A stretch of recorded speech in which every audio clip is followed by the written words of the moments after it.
What's up, y'all? Anderson Emerald here, back to talk about another athlete who's kicking off their 2025 season. This time, it's a return. This is a returning athlete who's been out for almost a full 4 years at this point. We're talking about Juan Miguel Echevarria in the men's long jump. He's going to be opening up his 2025 season out in Portugal, competing on the 26th of January in the long jump. This is big. The last time he competed was at the Tokyo Olympic Games when he won the silver medal in the long jump. And this has been one of the most highly anticipated returns to the track, but in this case, of course, the long jump, because he was low-key like one of the next up in a sense, considering the marks that he put down, considering, the expectations that people had in terms of what might be possible for him. So I first saw this on Jumpers World on Instagram, where they, posted about the, welcome back. The return is happening. After nearly 4 years away from competition, 26-year-old Cuban long jumper Juan Miguel Echevarria is set to make his highly anticipated return on January 26th at the meeting Manisperia in Portugal. Apologize for the pronunciation.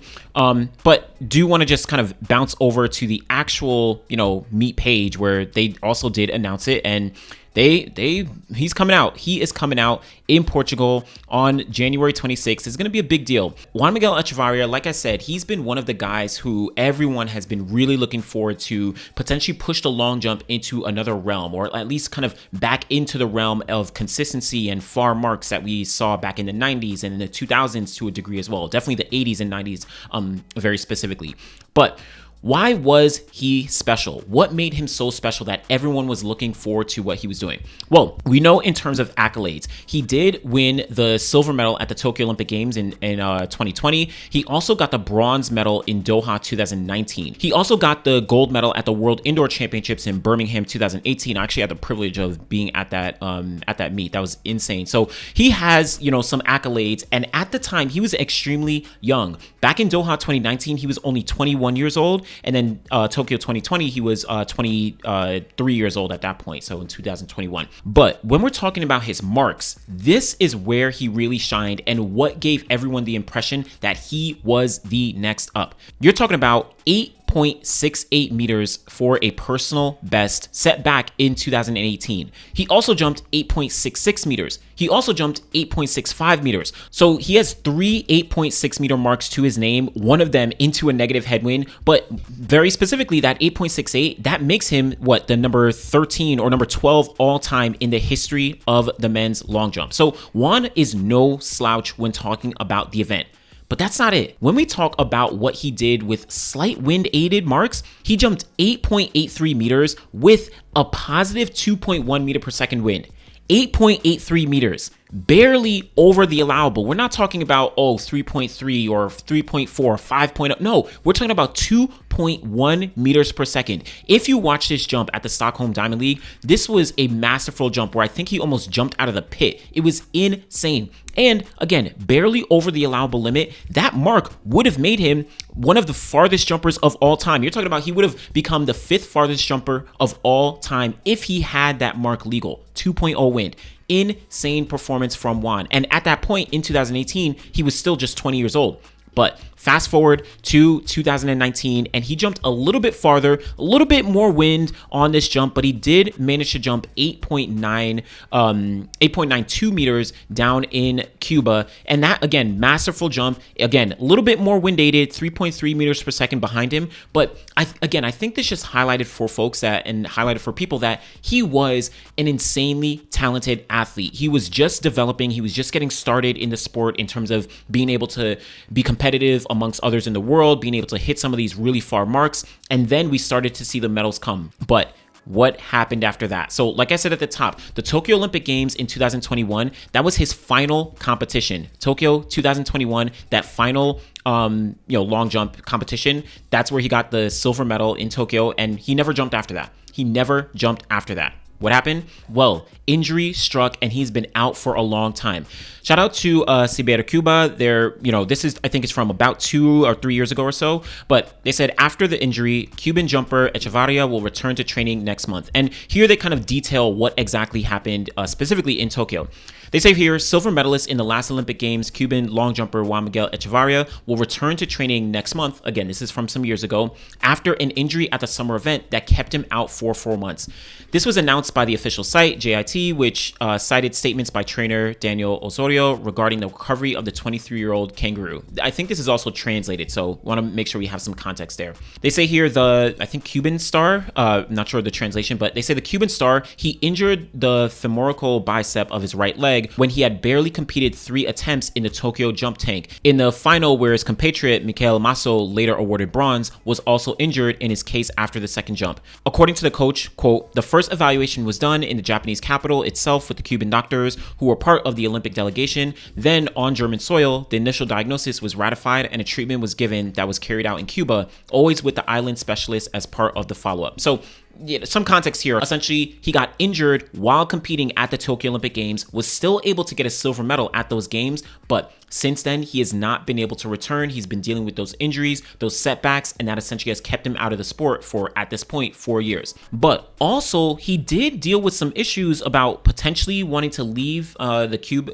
representing Cuba, potentially going to Europe to, represent a different country, and that also sidelined him for a bit as well.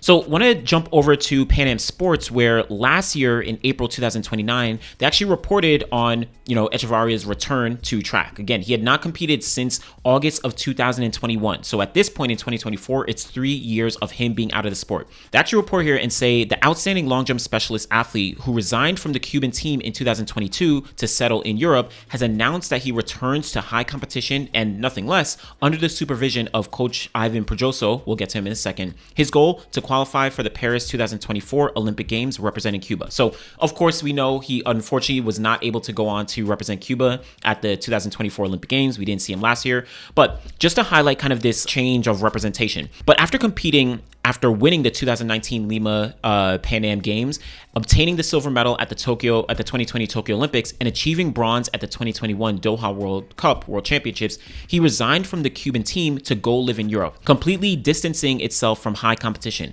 A piece of news that had quite a stir in the media at the time, since one of the great promises of world athletics abruptly put an end to his career. But it says, quote, however, this case had a turn this week since the Cuban jumper published on his social networks his return to the court, and no less than under the orders of the award-winning Cuban coach Ivan Pedroo.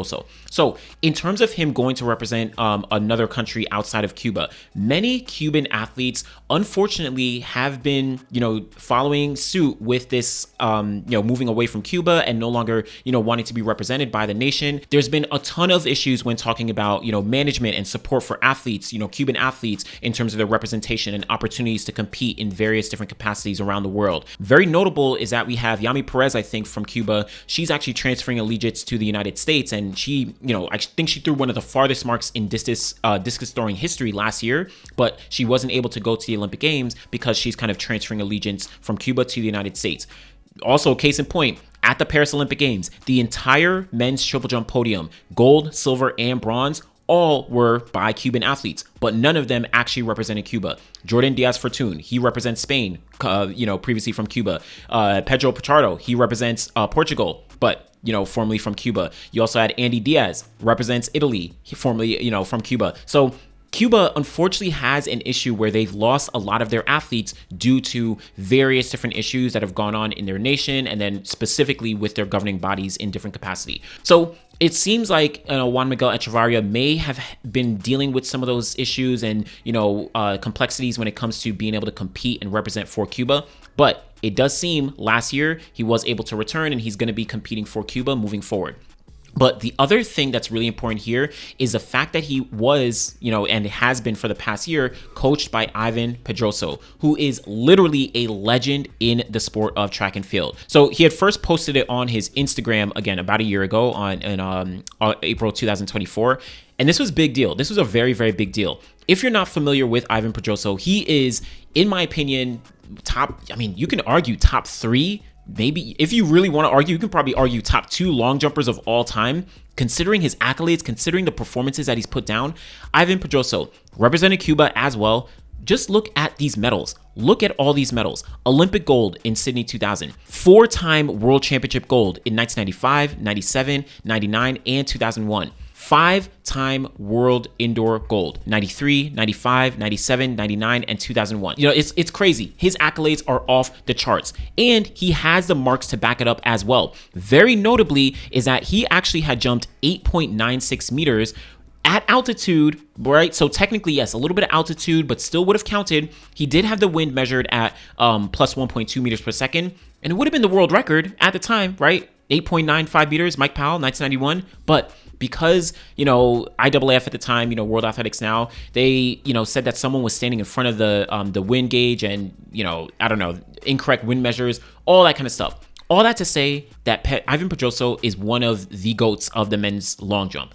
Undoubtedly one of the GOATs. So to have Juan Miguel Echevarria, one of the most promising rising talents in the late 2000 teens, right? To have them working together, this was like a match made in heaven. So let's talk about some expectations. What should we expect from Juan Miguel Echevarria this weekend? I don't know. Literally, I have no idea. Again, the last time that he competed was August 2021. We're talking about almost a full 4 years since he was on the runway in a competitive long jump. So I don't know.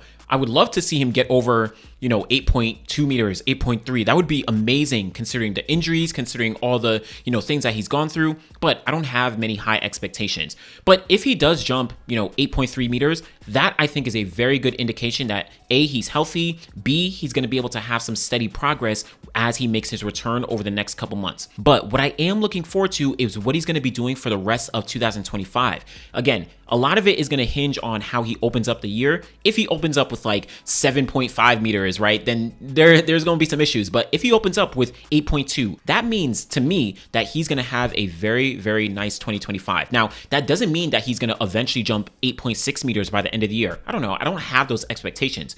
But maybe over the next year plus, right, getting into 2026, maybe going into 2027, maybe by next year, I would probably see him getting back to that 8.6, that 8.56 range, something that'll make him a little bit more competitive in the current landscape of the men's long jump. I do want to note, he is coming back after 4 full years. So he hasn't been here. He hasn't been here competing in any capacity. So we have to give him a little bit of grace and not expect him to jump 8.9 meters out the gate.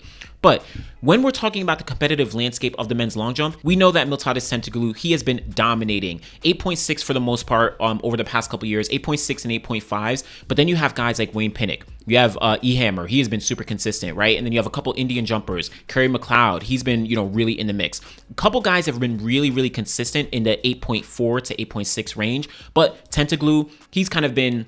This is something I'm thinking about where he's almost been capitalizing off of the lower, quote unquote, lower standard in the men's long jump where, yes, you're not seeing the 8.7s, 8.8s, or whatever it may be like we saw back in the 80s and the 90s. But Tentoglou, because he's consistently in the 8.5s, he's able to win double Olympic gold in 2021 and 2024. He's able to win World Championship gold in 2023 and World Silver in 2022. He's been able to win World Indoor golds in 2022 and 2024. So he's been able to be extremely consistent despite not jumping these insanely high marks that we might want. But because he's consistently been in that 8.4, 8.5, 8.6 range, that's been good enough to win and to be able to hold off the rest of the competition. So Juan, he's going to be coming back. If he's able to get back to those 8.6s, that's going to be a good sign, right? But I don't expect him to do it this year. Maybe going into 2026, I think that's when I might start to see, okay, you're healthy. Let's see what you can do. But let me know what you think about Juan Miguel Echevarria. This is probably one of my favorite comebacks in the sport right now, considering he's been out and injured for so long.